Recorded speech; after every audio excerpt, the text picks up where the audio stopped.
हमारे शरीर में फेफड़े ही वो पार्ट हैं जिसकी वजह से शरीर के एक एक अंग को ब्लड के थ्रू ऑक्सीजन पहुंचती है। यानी कि हमारी बॉडी के लिए ऑक्सीजन लंग्स यानी कि फेफड़ों से ही आता है। अब आप फेफड़ों का काम तो समझ ही गए हैं, तो अगर मैं आपसे सवाल पूछूं कि पृथ्वी का फेफड़ा किसे कहा जाता है तो आप लोग क्या कहेंगे? यानी कि पृथ्वी को एक्चुअली ऑक्सीजन कहां से सबसे ज्यादा मिलती है? चलिए मैं आपको बताता हूं।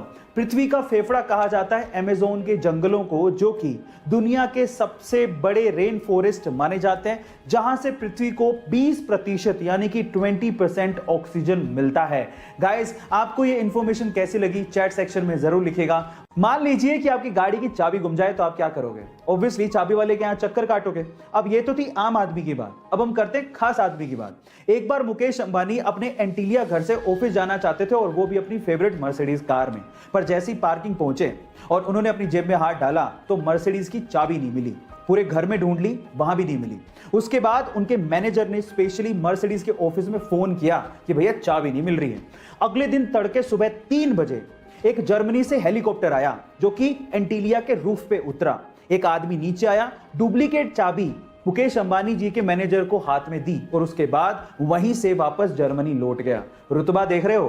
गाइज, आपको ये सुन के कैसा लगा चैट सेक्शन में जरूर लिखिएगा। गाइज, आपने जियो के बारे में तो जरूर सुना होगा। जी हाँ, रिलायंस इंडस्ट्रीज के मालिक मुकेश अंबानी की टेलीकॉम कंपनी की ही मैं बात कर रहा हूं। लेकिन अगर मैं आपसे सवाल पूछूं कि क्या जियो की भी कोई फुल फॉर्म होती है, या फिर ऐसे ही जियो और जीने दो लाइन से इन्होंने जियो शब्द को उठा लिया है? क्या आप जानते हैं?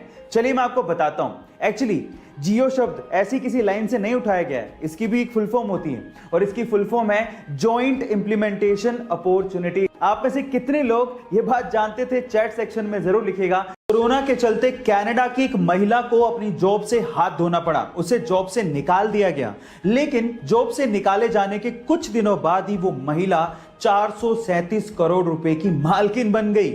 लेकिन इतनी बड़ी रकम वो महिला नहीं जीत पाती अगर उसके पति ने सपना ना देखा होता। जी हां गाइस, ये बात सच है। महिला के अनुसार आज से 20 साल पहले उसके पति ने एक सपना देखा था और उस सपने में लॉटरी के स्पेसिफिक नंबर की टिकट देखी थी और इसी बात पे बिलीव करते हुए महिला पिछले 20 साल से लगातार उसी नंबर की लॉटरी टिकट को खरीदती आई है और फाइनली 20 साल का वो इंतजार खत्म हुआ और उस महिला की वो लॉटरी लगी और वो 437 करोड़ रुपए की मालकिन बन गई। गाइस, विश्वास करो तो कुछ भी पॉसिबल है। इतिहास में पहली बार 19 वर्षीय हरिद्वार की सृष्टि गोस्वामी को उत्तराखंड का एक दिन का सीएम बनाया गया। तारीख थी 24 जनवरी 2021। पर सवाल यह है कि 24 जनवरी की तारीख को ही क्यों चुना गया? क्या हुआ था इस दिन? तो चलिए मैं आपको बताता हूं। 24 जनवरी 1966 को इंदिरा गांधी ने भारत की पहली महिला प्रधानमंत्री के तौर पे शपथ ली थी। इस दिन को यादगार बनाने के लिए 2009 में महिला एवं बाल विकास मंत्रालय ने इसे बालिका दिवस घोषित कर दिया ताकि भविष्य में भारत को इंदिरा गांधी जैसी और भी कद्दावर नेता मिल सके जो देश को चला सके। गाइस, है ना अमेजिंग फैक्ट? भाई, कोरोना वायरस का खौफ है, ये मानना पड़ेगा, क्योंकि आज कोरोना वायरस के चक्कर में दुनिया का लगभग हर इंसान मास्क पहन के ही घर से बाहर निकल रहा है। पहनना भी चाहिए, सही बात है, लेकिन क्या आपको पता है कि इस पूरी दुनिया में हर साल लगभग 13 लाख लोग सड़क दुर्घटना में अपनी जान गंवा देते हैं, और वो भी इसलिए क्योंकि वो हेलमेट नहीं पहनते। क्या ये सही है? नहीं।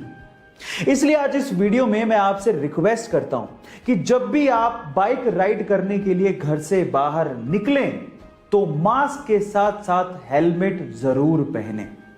इस वीडियो को शेयर करें ताकि कोरोना के साथ साथ सड़क दुर्घटनाओं में जाने वाली जानों को भी हम लोग बचा सकें। जनहित में जारी।